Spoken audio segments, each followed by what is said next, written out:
Abu Dhabi. This is not a dream. It's a desert turned green. It's a place of islands that touch the sea. Islands of work and islands of play. Islands of hope and wonder. Full of heart and full of laughter. It's a place people call home. A place bathed in light that becomes magic at night. It's a place people come to work, study, and dream. To create what the world has not yet seen. It's a place where ideas are built at the speed of thought, that celebrates what humanity can achieve. It's a place that rewards people who wonder what tomorrow could be. Dream wonder, live wonder, make wonder.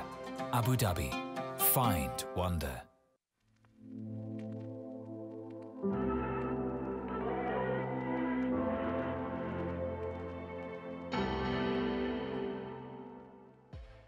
Hello from Goals House, New York.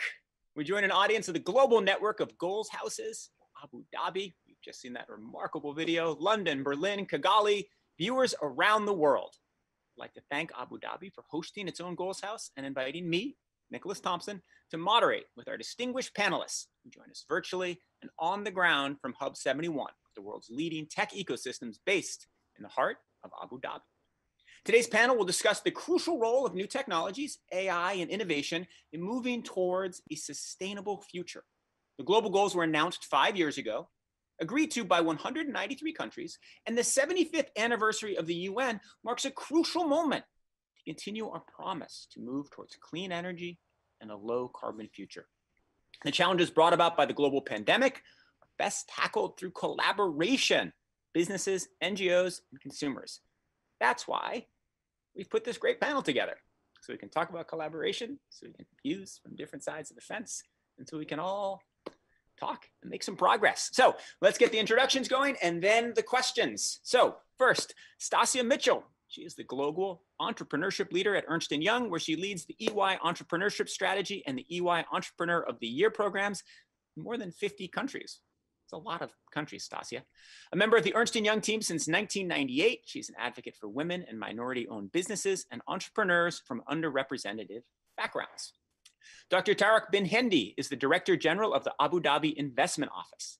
He sits on numerous boards and held jobs at Citigroup, Mubadala, the Commercial Bank of Dubai, Emirates NBD, and before joining Audio. He is half Emirati, half American, and grew up in the UAE before going to college in Georgia and earning graduate degrees of both sides of the Atlantic, in New York and London. That's a perfect background for this panel. Dr. Kai-Fu Lee is a computer scientist, IT venture capitalist, the chairman and CEO, that's hilarious, Kai-Fu, I'm sorry. The chairman and CEO of Sinovation Ventures and one of the founders of the field of AI. Prior to joining Sinovation, he was the president of Google China and also held positions at Microsoft and Apple. He's one of the most popular microbloggers in China and the published author of several books, including my favorite book on artificial intelligence that has been published in the last 10 years, AI Superpowers. The last time I was on a panel with Kai-Fu, we were trying to set up his audio on QuickTime, and the guy said, hey, now you have to move this setting, and Kai-Fu was like, actually, I invented QuickTime. I can do this. So Kai-Fu Lee, a wonderful, wonderful person. Hanan Hurrara Al-Yafei has been CEO of startup accelerator Hub 71 since July of this year. Prior to joining Hub 71, she worked at Mubadala for nearly 14 years in a variety of roles, most recently as Executive Director of Human Capital in the Alternative Investments and Infrastructure Platform. She earned a bachelor's from Zayed University in Dubai and later received a master's degree in consulting and coaching for change from HEC Paris. And she actually gets to sit with another human at this panel, which is remarkable. So Hanan, that's marvelous. Well, let's begin. I'm Nicholas Thompson. I'm the editor-in-chief of Wired. I'll be your host and question asker today. Let's start with Dr.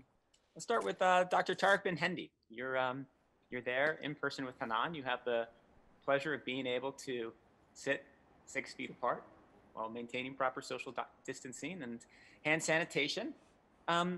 Let's start with the big theme of this conversation, and you can lay out your thoughts to begin with. So one of the most interesting elements of this pandemic has been that among all the terrible things that have happened and harm it's done to our economies and in different ways to our social fabric, it has also been an extraordinary time of innovation. We've been forced to do things and to innovate in ways we would not have thought of possible. We have compressed years of innovation into months, even amidst this madness. So tell me, what to you is the most exciting innovation you've seen, and how has it come about? And let's get this panel started on a good, optimistic note, and then we'll dig in deeper. So thank you for having us. We're really glad to be hosting this from Abu Dhabi. May I call you Nick? Can I refer to you as Nick, or do you want me to call you Nicholas? Yeah, Nick is fantastic. Nick is great. Nick, actually... And I'll save it. Fair. One thing that's actually been really phenomenal about the experiences that we've all been through over the last 6 months is not so much only on the innovation side, but also policy making. And I think this is one of the areas that's been absolutely critical to the success of being able to move away from the traditional models that we were following in January to where it is that we are today. An example of that is this event, right? Historically, we would have all gotten on a plane, we would have met in one city, and we would have had the event together. Now, I have the privilege of being able to sit here next to Hanan, but I think the important aspect of this is that we can still be connected, we can still accomplish our goals, and actually, matter of fact, we're actually helping the environment by doing it this way rather than getting on those aircraft and going to travel and sit around with one another. So I suppose if I can add an element of what we've seen here in Abu Dhabi, and that is that from a policy perspective as well as from an innovation perspective, our leadership has been very keen on helping to drive that innovation, but making sure that it's exportable. So we've been looking at addressing areas like healthcare, we've been looking at agriculture, has been a massive area of focus for us from a national food security perspective, but also from an exportability perspective. And what I mean by that is Abu Dhabi really takes a lot of pride in the fact that not only are we developing technologies here in Abu Dhabi with international partners, but we're looking at how it is that we can export that to the rest of the world. Because fundamentally, and this is my final point on this, fundamentally, if we are going to accomplish global SDG goals, we're going to have to make sure that wealthy nations and nations that are pushing forward this agenda are at the forefront and are supporting nations that are less privileged with being able to accomplish that so that we're successful on a global level. Let's talk about that. You mentioned agriculture, which is a pretty interesting example. Lots of people have talked about healthcare during the pandemic. Agriculture has been less talked about. Explain an innovation in agriculture, and then explain how, despite this new environment where sadly I can't get on a plane to come visit you in Abu Dhabi, which I'd very much like to do because Abu Dhabi is lovely, how you are able to export the technology and make the connections you need to get it out in the world.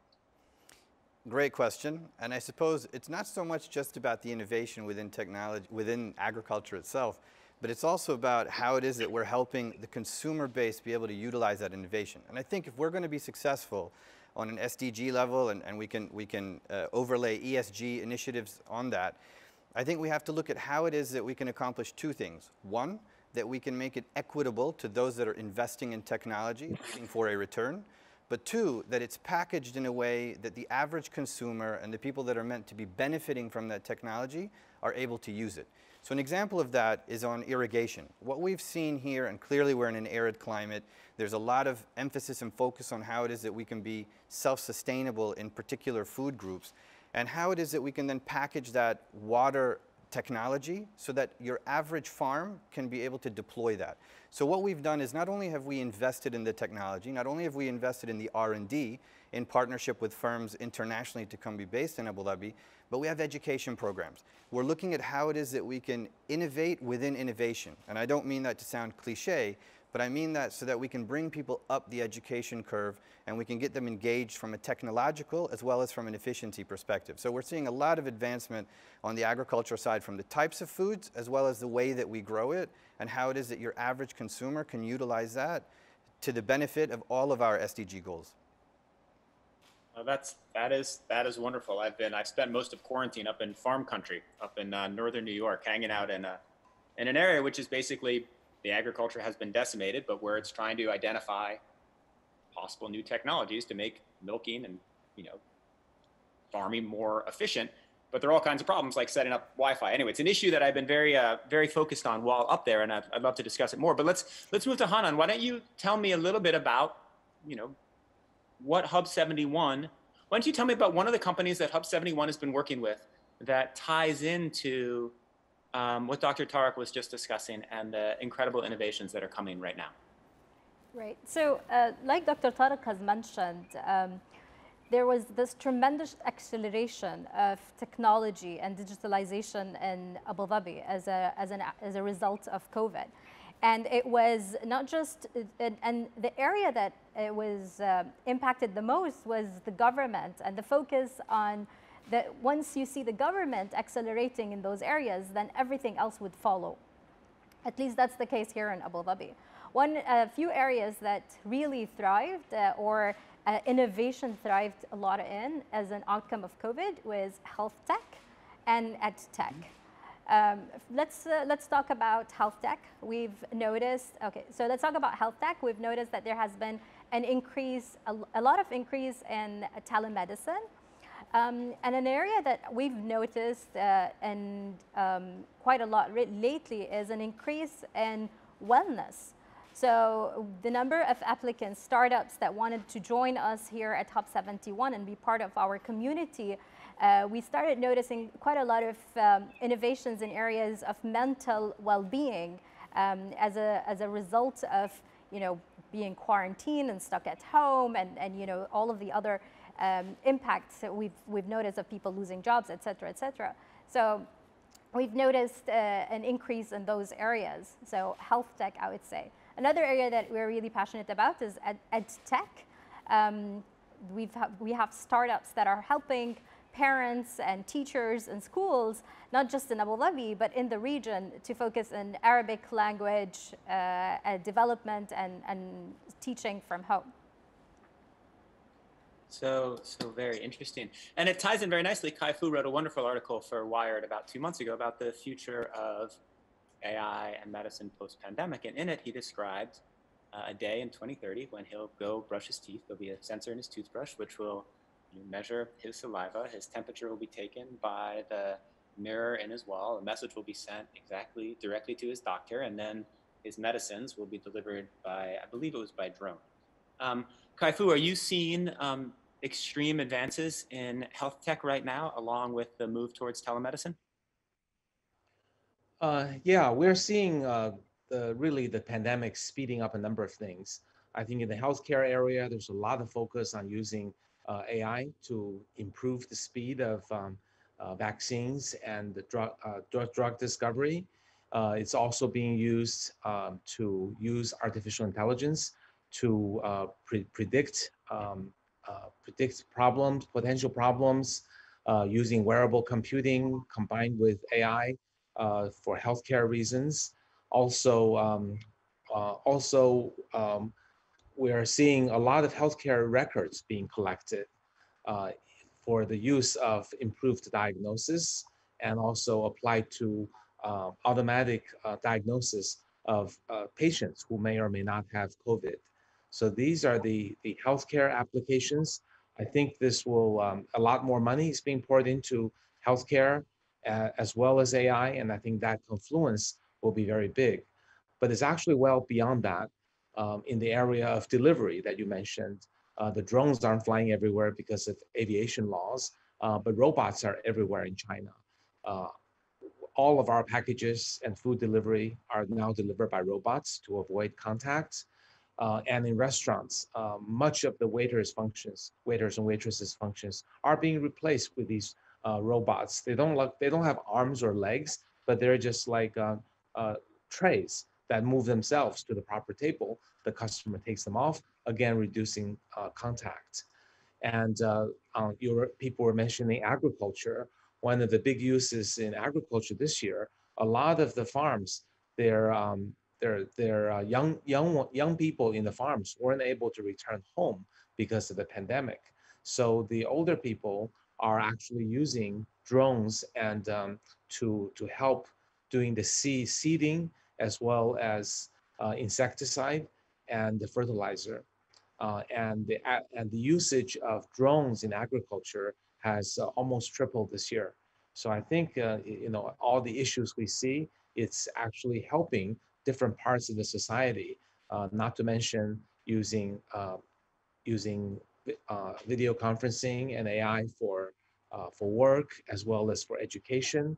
The Chinese kids are at home, not just studying from a teacher across video conference, but with content created and designed for learning not just English, Chinese, mathematics, but also the kids are home dancing, painting, and learning calligraphy, and all of that using a combination of virtual teacher as well as real teacher combined together. And it turns out the gamification of the education content not only improves the kids' scores, but also increases their engagement. So we're getting a lot of benefits from this global disaster in terms of improved digitization, online use, and then applying technology as a result.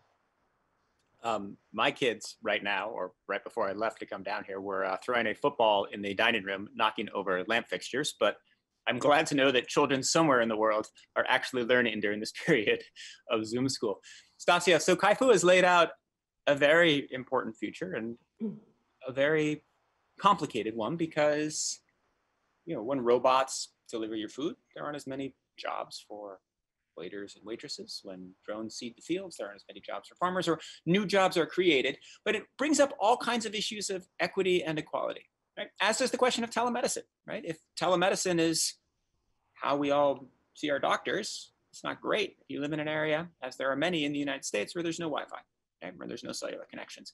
So help me understand your framework for looking at how to make sure that all the incredible benefits we're talking about spread equally, particularly in unequal societies like the United States. Yeah, thank you, Nick. So our purpose is to build a better working world. And through our global entrepreneurships, which you mentioned are very vast and wide in the world, can really bring entrepreneurs who are creating that different mentality and businesses to provide long-term value for the world. And the goal there is the ecosystem, right? It's no longer just me and this one other person. It's trusted relationships with many different types of people from around the world. It's innovations in data and technology, and a focus on the environment that will bring the long-term value. And I'll use a very specific example. And this just shows how partnerships are moving beyond just the transactional, right? Just the typical M&A or joint venture, the broadening of alliances. But we have a female impact entrepreneur in Abu Dhabi. She needs to grow her business. Through a non-commercial, our EY Ripples Impact Entrepreneurs, we sent to Noor at Tarjama an executive at EY to create a scale for her business. But this is a triple win. And the triple win is she's able to scale the business at Tarjama. Jihan, who's the EY professional, he gained this immense experience in working with an ambitious entrepreneur in a completely new market. And they both work towards women participating in the economy. So Tarjama employs the largest network of female Arabic translators globally. 70% of her workforce are women. And this is the point. Are we reframing and reimagining? Absolutely. But EY is the advisors to the ambitious. It is up to us to help in this broader ecosystem framework, create long-term value for the world.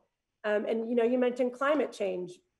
There's a woman entrepreneur here in San Diego saying, use meteor technology and data. I can predict how the climates will change in the world, which impact farming, which impact water usage. So it's no longer just this or that. It's the whole, ecosystem edge, I think is what is being called now. There's a great book out. That's my recommendation, by the way, Nick. Well, let's talk about that ecosystem in the context of Abu Dhabi. And Dr. Tariq or Hanan, either of you can take this question, which is, as you try to build a tech ecosystem, you need lots of different components, right? You need people who can write great software. You need venture capital communities. You need people who understand ethics, morality, who can help shape the tech sector and make sure that it doesn't run off the rails and immoral decisions are not made with the great power that technology brings. Tell me a little bit how you imagine the different components of the Abu Dhabi tech ecosystem fitting together.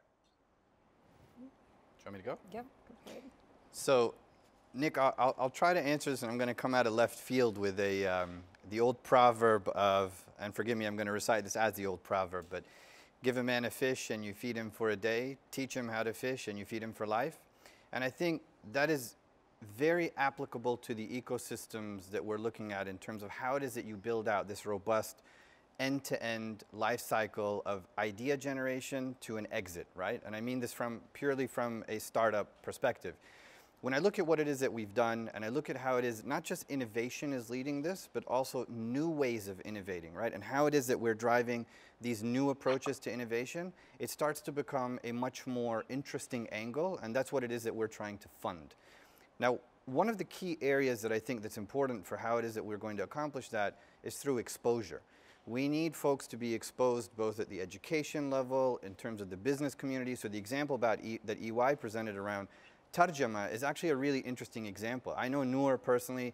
She's done some phenomenal things in terms of really engaging with the wider business community from an investment perspective, but then also looking at how she can solve the employment problem for people that are unable to seek traditional work.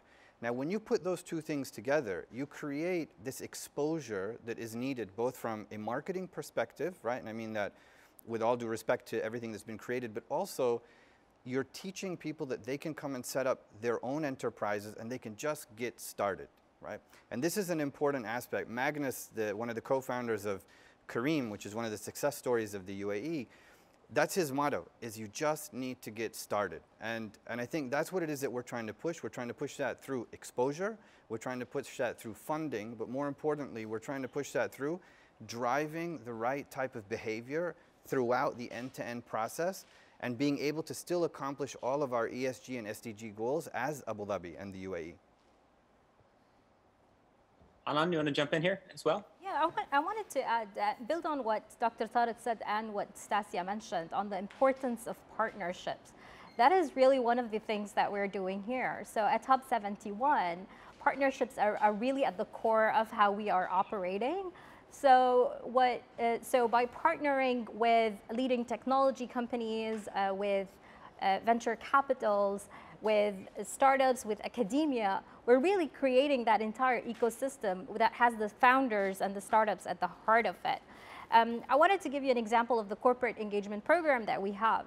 What we do is we partner with or leading organizations, whether they are local or global. And what we do is we work with them in disrupting their own industries by tapping into the startups that we have here within the Hub 71 ecosystem. So it's really a win-win relationship, win for the corporate partner, but also for the startups and then the entire ecosystem in general. That makes a lot of sense. Kai-Fu, let's talk a little bit about language translation, because it's extremely interesting in the way that it ties into one of the themes of your book and one of the themes that you've talked about. So language translation is extremely important. It can help people create jobs, right? They can learn new languages or translate. They can do work they couldn't do before. You can increase cross-border exchanges. This is particularly true in languages where there aren't huge internet data sets of text already, right? Where it's very important to build this up. But it's also true, as you wrote in AI Superpowers, that eventually computers will be able to do all language translation. So those jobs will kind of go away, or at least basic language translation in languages where there are large data sets will go away in a fairly short term. Explain to me, how long do you think we'll need to build language translation software? And then what happens after a few years when we've built a very good version? Okay, so language translation, I think will go through several phases. Right now, the what's available through Google Translate and the others are not quite good enough. So it's actually creating more work. So there are more translators across the world because Google Translate and other products like it is soliciting people to get a first access to say, wow, I could do this. This looks pretty good, but it's not good enough for use. Let me find a professional. So it's actually creating a temporary boom in number of translators who are now refining, or in some cases redoing, the job of machine translation. It's just not currently anywhere close to a human expert, but it's better than most people who learn the language as a foreign language, and probably almost as good as some of the natives as well. And it will improve over time. We already see some recent technologies like GPT-3. I think that will make machine translation work better and better over time. So probably at the next phase, when machine translation, I would say probably within 5 years, will be as good as most people or better than most people. At that point, I think some of the jobs will start to be phased out and people will use it more. But no matter how good machine translation gets, there will always be room for super professional translators, specific domains and industries. Of state leaders, government leaders don't want the machine to mistranslate them and cause diplomatic problems. So there will always be room. So it's kind of a phase of temporary boom and then gradually reduce. Sort of like when ATMs first came out, it created jobs for more tellers because more bank branches could be opened and each bank needs a few tellers, but eventually the tellers come down in number. Similarly, e-commerce is driving up a lot more need for truck drivers, but gradually autonomous vehicles will reduce that. So I think we have to kind of plan for a lot of jobs to be in very abrupt disruption, sudden burst of needing a lot more people, then suddenly gone. And I think coordinating that will be important for the world. Okay, well, exciting times ahead. Stasia, do you think about what Kai-Fu just talked about when you talk about which innovators you fund, who you work with? Do you think, well, this is an innovation that's going to last the next 10 years. This one's going to last the next 2 years. How do you weigh those questions? Yeah, I think it's all about, like I mentioned, long-term value for the world. And that no longer has to be a 100-year-old company or something, that because the world will constantly change. So I think we look at entrepreneurs who, as I said, are ideating and creating something that must exist. And I'm using this Brad Keywell example. It must exist on this earth, right? It must be here because it will have massive impact and will be much better for the circular economy, right? It's not just human anymore. It's not just science and innovation. It's not just, it's the collective. So that would be my response. In fact, we had a translator join us from Asia Pac last year. And I think to Kai-Fu's point, tone and culture in translations is super important. So of course it needs to be smarter because a lot of our interactions today are like this or in email communication and the warmth of a handshake or a high five, right? I mean, the way we typically do business, that warmth is missing. So how do you bring empathy and compassion? So thank you, Kai-Fu, for that. Yes, that is a very good point. Dr. Tariq, tell me how, when you think about the companies you want to see blossoming in Abu Dhabi, when you think about the innovations that are coming forward, how much do you factor in the torrential pace of change that will be coming in the next 10 years? How much are you looking out and saying, oh, actually, what we need now is this, but what we're going to need in 2025 is that. So let's do it this way, not that way. So I think one thing that's become really evident is that 5-year strategies are probably going to evolve multiple times, and you're going to have multiple iterations of these as we progress over the next couple of years. I think the new normal is something that we haven't established yet. I think this is the start in terms of how we communicate and engage with each other. But if I think of how it is that we're engaging with the private sector and using public policy and public sort of input into how it is that private sector is going to blossom, the way that we've approached is we've said, okay, how can we de-risk a startup or an entrepreneur or even an existing multi-billion-dollar company that wants to innovate and pivot their business model into another direction? How can we help support that? How can we de-risk their growth and that transformation while still making their business model viable and allowing them the flexibility to be able to grow? And so what we've done is we've looked at a lot of the international cities, countries, we've benchmarked against them, we've looked at how it is that we can try to adopt some of the best practices that they've deployed, but then also cater it to the local culture and the way that we operate. Policy is different here, the way that we conduct business is different here, but we have to make sure that all the business models are resilient. I don't mean to be cliche or be long-winded about this, but I think what we need to focus on is how that public-private partnership marries the question of innovation with time and the investment that needs to be made to be able to drive the innovation component in a time restrictive manner that allows for everyone to benefit. That's a really hard equation to get right, but what it does is it makes entrepreneurs, makes multinationals focus on what their purpose is. If they get that purpose right, we're there to help support them. We're there to help them pivot. We're there to help them with financial and non-financial incentives. And we're there to make sure that not only are they focused on what it is they're trying to accomplish here in Abu Dhabi, but how is it that they can export that elsewhere and work with partners that we have around the world to be able to drive that innovation and growth. Can you give an example of ones where it worked quite well? So I have to say that I think we're just at the start of that growth curve. One thing that we have seen, and again, I'll go back to agriculture, is that a lot of the firms that we have been talking to, a lot of the innovators, the technologists, as well as the investors that we've been speaking to that have come and set up here, and we made recent announcements a few months ago about 4 of those ag tech firms. What we've seen that's really interesting is that through the facilitation that we were able to provide them, they all started working with each other. And this was the point I was trying to make about, it's not just about innovation, but it's the new processes of innovation and new ways to innovate. And what we're seeing is that they're talking to each other, they're working with one another, and they're expanding into the region together to solve some of the issues in neighboring countries. And that for us is a success story.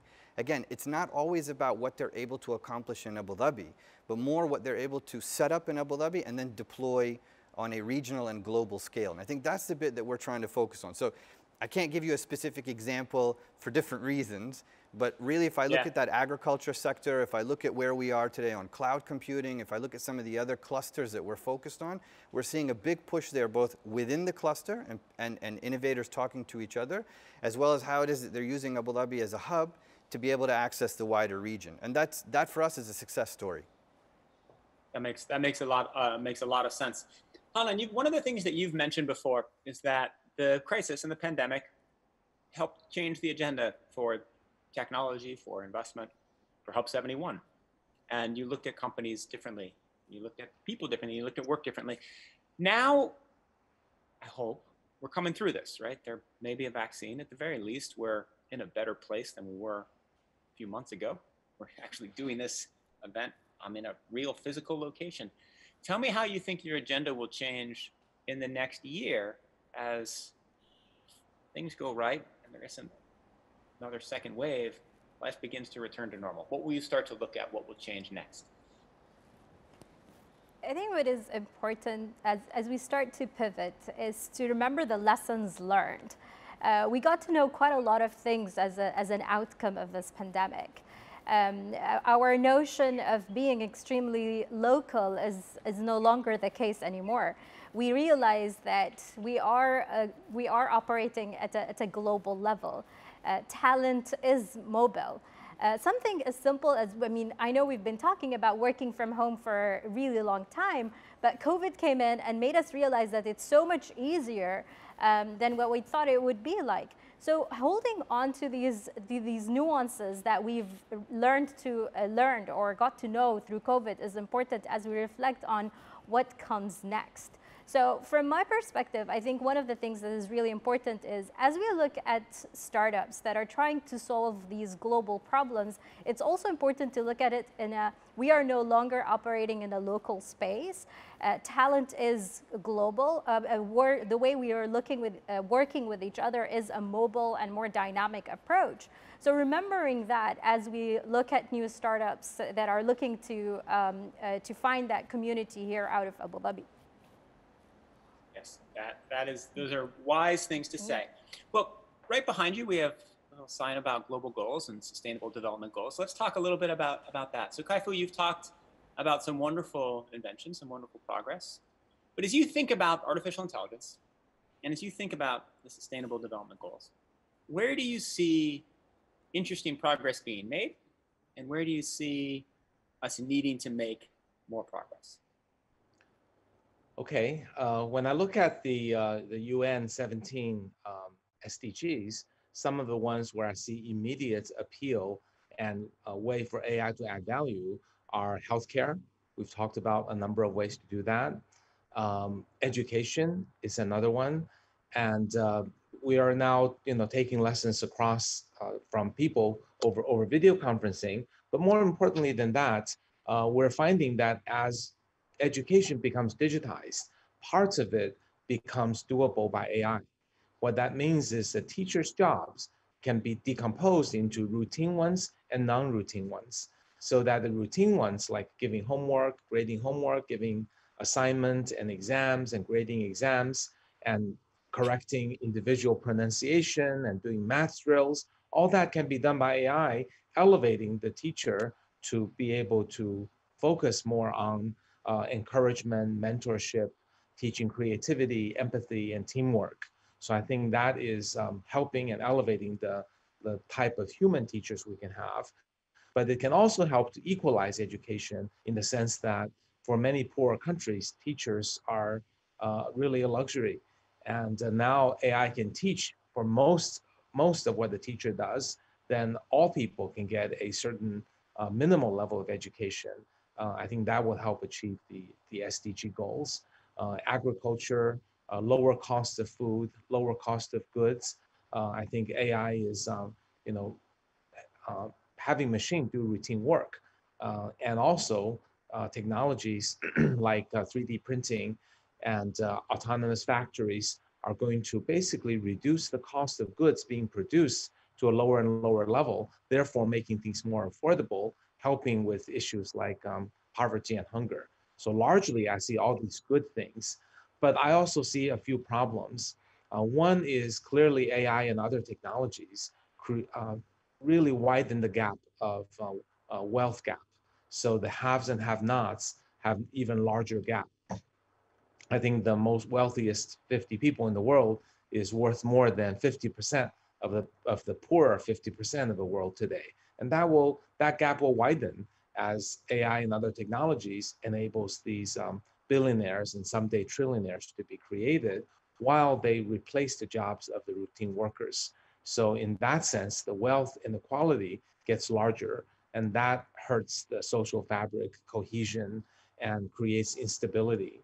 I also think some of the AI that may be misused, perhaps by ignorance or perhaps intentionally, but creates the kinds of bias, inequality, gender inequality, racial inequality, that we see examples where companies are hiring fewer women because AI is screening them by carrying on biases in the data, because AI just does what the data tells it to. So I think this perpetuation of bias, how do you justify fairness and transparency? Those are some of the problems. I think AI could potentially bring. But on the balance, more good things than problems. Let's, Kaiko, I want to stick with you for a second on the income inequality question. You said at the beginning of your answer that AI has the potential to allow everyone to get great education. So that should be an equalizer, right? AI could give everybody the opportunity to get great healthcare. That should be an equalizer. AI will bring down the cost of goods, making essentials more affordable, making access to technology more accessible for people. That should be an equalizer. So is it inevitable that AI will lead to greater disparities in wealth and trillionaires having more money than the rest of us combined? Or could there be some policy change we make or some new way of thinking about AI that reverses that trend? I think both outcomes are possible because this much lower cost healthcare and education is not as good as the best one possible. For healthcare, one could imagine the combination of CRISPR using AI and longevity. One of the companies we just funded is AI for longevity, but it will be expensive. The longevity treatments and medicine and going to whole human longevity and firms like that. So actually, technologies will be created to make the wealthy people live longer and healthier, because that's really expensive. Although it will wipe out early death and lots of not being able to see a doctor. It will raise the basic level of healthcare for everybody, but some of the premium ones will only be affordable by the rich. Same is true with education. I think every poor person can get a robot teacher and get a decent level of education. But if you want the very best, then you have to pay for all the additional technologies, including if Neuralink ever works, that will be another one. available only for the rich to upload things in the brain. That one probably won't work for a while, but these give you the idea. So I think what we have to do as companies and countries is to make sure that the first part of the equation happens as quickly as possible. That is, the proliferation of the basic level of education and healthcare reaches as many people and poorer countries and regions as possible. That's the most we can do. I think the rest, unfortunately, capitalism will always make expensive longevity options and education options possible for the rich. So it will be expensive to live a very long time or to download the contents of your brain, but other things will be less expensive and accessible by all.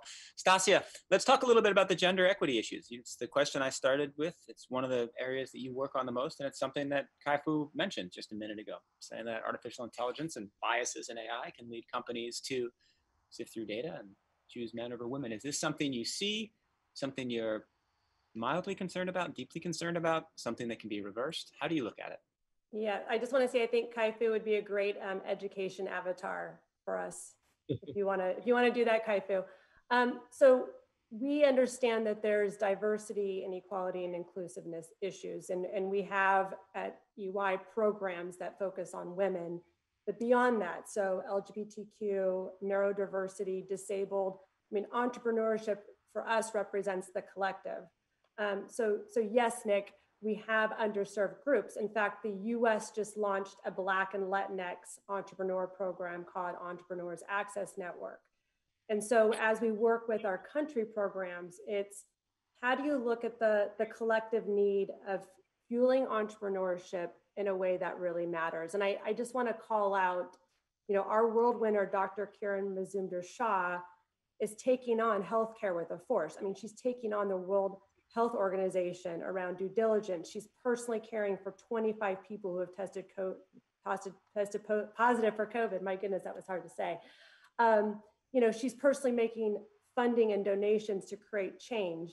And this is the point, is we all can do things together. We can make much more broader strokes together.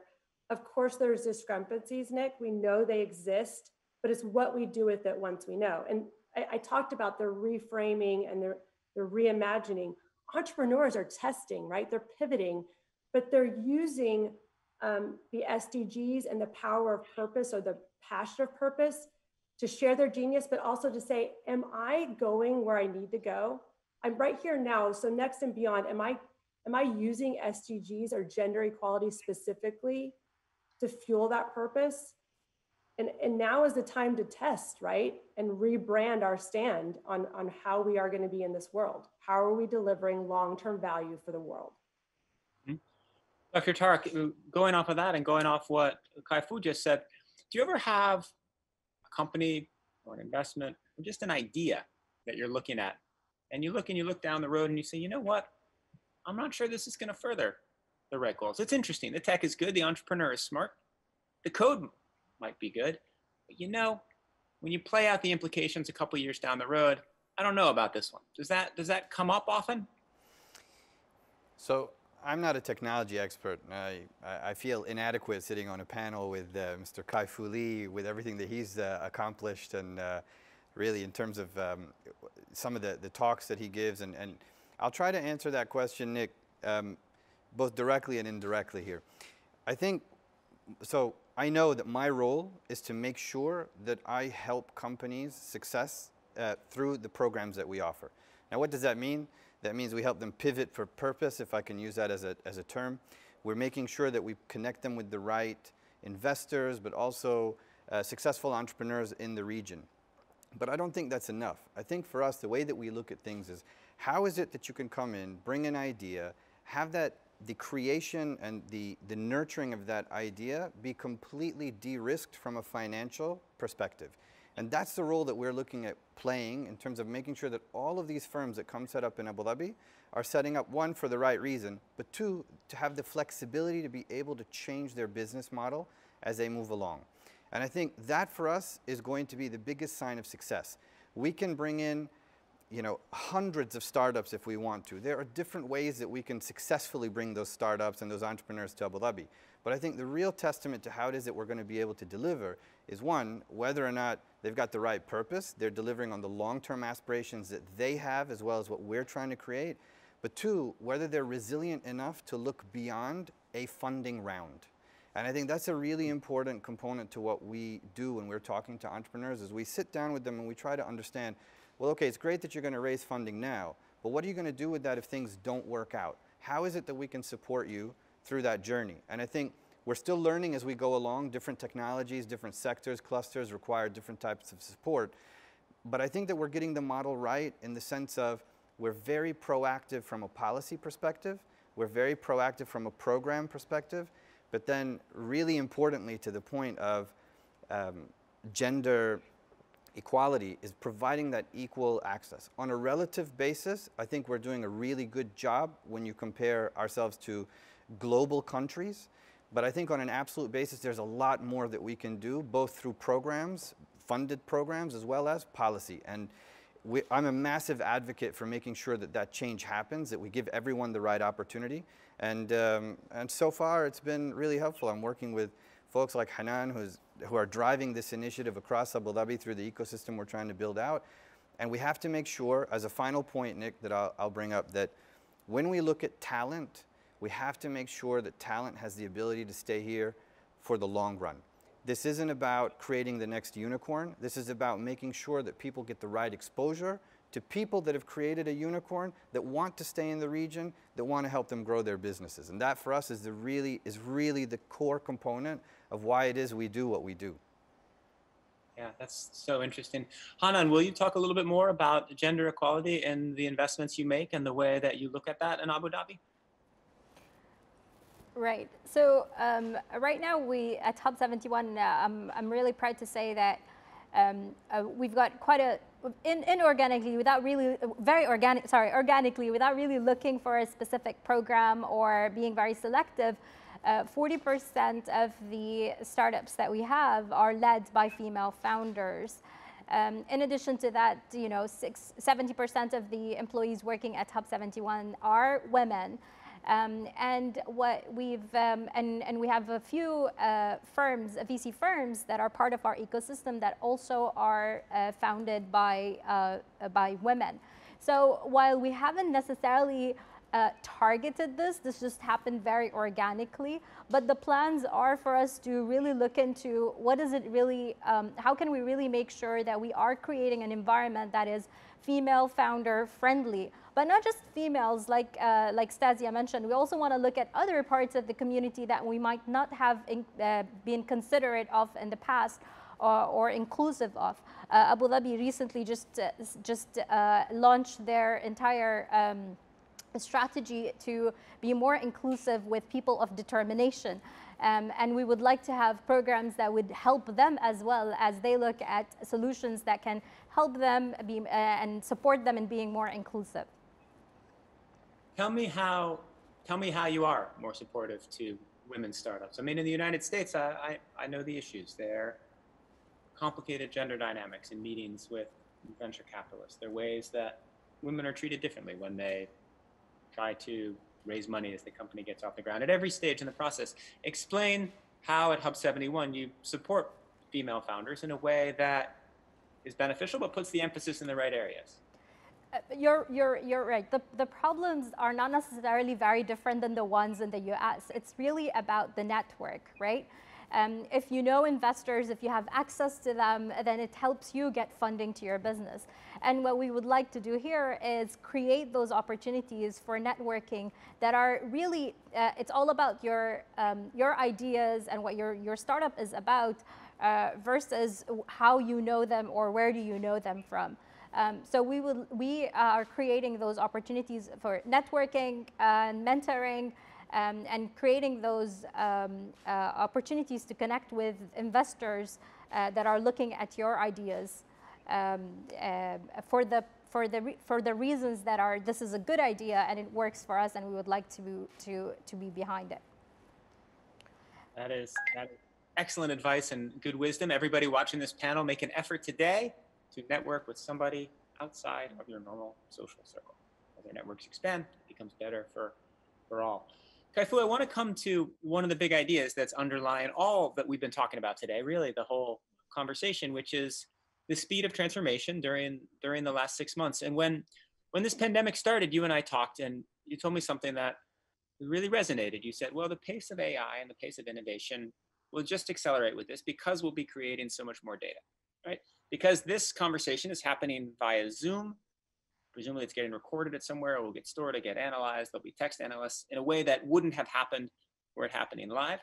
So much more data is being created that ultimately artificial intelligence, the force that will drive much of the innovation of the future, will go much more quickly. And the fact that human interaction has become scary for many of us, which will drive robotics forward. Explain, now that we're 8 months into this pandemic, whether your hypothesis still holds, whether you believe it more strongly now than you did when we last talked, or whether there's been adjustments and you actually think change is happening in a slightly different way from what we talked about back then. No, I think it's quite similar. When we used to go to work physically and talk to each other, take notes, and everything just disappeared, right? Because you don't capture everything. It's very different from today. This session, for example, captures a wonderful dialogue among a number of people that can be used to teach AI how to answer questions about SDG, artificial intelligence. It can learn about Abu Dhabi and Hub 71. And this is just a microcosm, a tiny example out of hundreds of millions of such meetings. So one could imagine this kind of data becoming used very powerfully.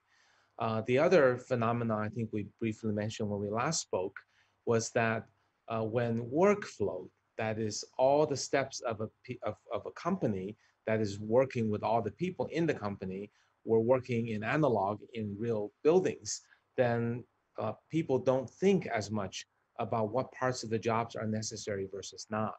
Now that many people are working from home, their workload is digitized. So the potential of replacing all or part of what that person does digitally becomes possible. So companies are now thinking about doing that. And that includes things like customer service and sales. It can be replaced potentially by people, and even in some cases replaced by virtual agents. So I think that can go quickly. Of course, that's a double-edged sword, because under this tough economic situation, companies may be forced to consider reduction in force.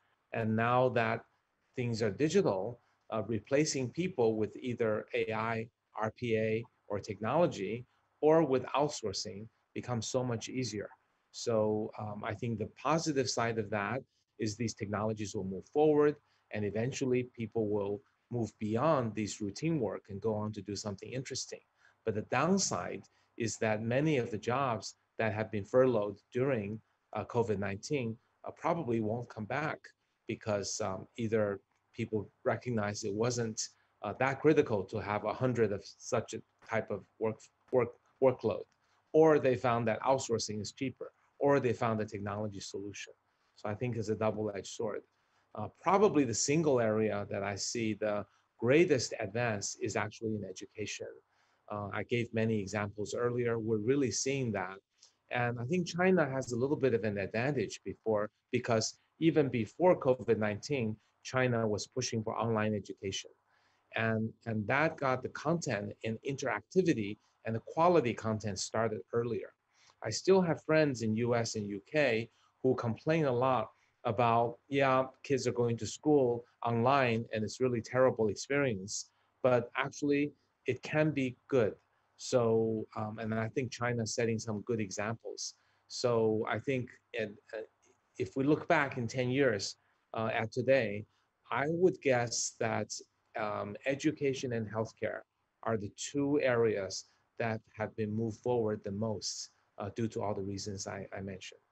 No, that makes a lot of sense. And I look forward to this conversation being recorded and used to train our future robot moderators who will look at this video and decide that they all too must have absurd quarantine hair, which I haven't cut for the last 7 months.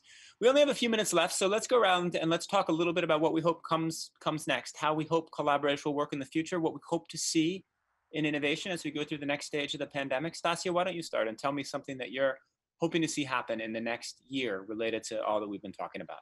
Yeah, Nick, I think entrepreneurs are being very honest about the conflict. And I appreciate, Kai-Fu, that you're mentioning the conflict that we're seeing. I mean, you can create a green product that you can use, but if it's not in sustainable packaging, is recycled plastic the best? I mean, the conflicts exist with every entrepreneur in business. And from your perspective, Nick, in media, will you allow them to be honest, right? Or are we going to attack them because they haven't figured it all out? It's going to be a journey. And again, I just go back to, it's going to take that broader ecosystem to resolve and get your purpose aligned to the overall circular economy and impact. And that's my hope for the future, right? Is that we allow the conflicts to exist, to know about it, to share it, and then we work together to resolve it. So that's my extreme hope. And my hope is that the journalists do a good job covering it fairly and truthfully. Right? Where's the truth, Nick? Well, it's in Wired, wired.com, W-I-R-E-D, only the truth. Dr. Tariq and Hanan, will you want to take a crack at that question and what will be coming in the next year, you hope? Sure, ladies first. Sure. I would, my hope is that we get out of this with creating job opportunities that were non-traditional, that we were not thinking of. That are helping with addressing these daily challenges that we're all facing across the globe. So whether they are out of Hub 71, but creating opportunities everywhere else, or within Abu Dhabi, but solving issues that matter the most for us all. If I can take a crack at it, Nick, I'd say for me, the three things that I'm hopeful for is that we stop this discussion about the end of globalization. I think more than anything, as we've become more isolated due to the pandemic at a country level, we've realized how much we have to rely on one another from a technology perspective to be able to come out of this together. So that's one. Two is balance. I think we need to figure out both the work-life balance, but also an equitable balance between how does it we approach business, how does it we support innovators, technologists, people with ideas. Ideas are what is going to keep driving us forward. And three, and I think really importantly here, is that we need to move the conversation away from always talking about disruption to talking about constructive disruption. And what I mean by that is that there are legacy industries that require a repivot, right? This was mentioned earlier about what's your purpose? How do we find your purpose? So it's not about coming in and destroying the existing infrastructure, but in fact, it's about improving, enhancing, making it better, and helping new ideas thrive in the context of them being able to help those institutions. And so those are my three hopes. That's what I'm hoping we see over the next year and into the next 5 years. And I want to make sure that we're there at the forefront leading that discussion, but also putting the right policy in place so that we can help catalyze a lot of that narrative as well as real delivery on the ground in Abu Dhabi. Wonderful. Kai-Fu, what is your fondest hope for the coming year? I have two. The first hope is that we all have the courage to embrace the changes that are about to come our way, because AI, automation, a lot of technologies are going to force changes, incremental changes, but also a lot of disruptive changes. And with COVID-19 accelerating the speed of online, digital data, and AI and automation, I hope people are ready to embrace technology and move up and improve themselves based on that. The other hope I have is we see a lot of this, social distancing, contactless, having robot deliver everything. I really hope we'll get out of that, because I think if we think about routine work should be done by robots and AI, what people should do is to be creative and to be social and to have compassion and empathy. And if we all have to maintain 6 feet distance for the rest of our lives, that's not going to be good for our own happiness, nor is it going to be good for us to find possible paths for our future if it's not going to be doing routine work. I really think human-to-human contact is important for our happiness, and I hope we'll find a way that we can get back to the way it was before COVID-19. that makes sense. My hope is that a year from now, we're all doing a follow-up on this panel together in Abu Dhabi, less than 6 feet apart. All right. I'd like to thank everyone for joining us for this event from Goals House, where I'm in New York, and Goals House in Abu Dhabi. There are many more panels and activities taking place throughout the week, including the Great Green Reset, Rebuilding Sustainability. That'll take place tomorrow from Goals House Abu Dhabi Hub in Hub 71 at 17:30 UAE time, 14:30 in London, and 9:30 in the morning in New York. Please do tune into the discussions as part of Goals House. Thank you very much, and have a wonderful rest of the day.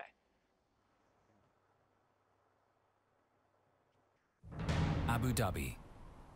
This is not a dream. It's a desert turned green. It's a place of islands that touch the sea. Islands of work and islands of play. Islands of hope and wonder. Full of heart and full of laughter. It's a place people call home. A place bathed in light that becomes magic at night. It's a place people come to work, study, and dream.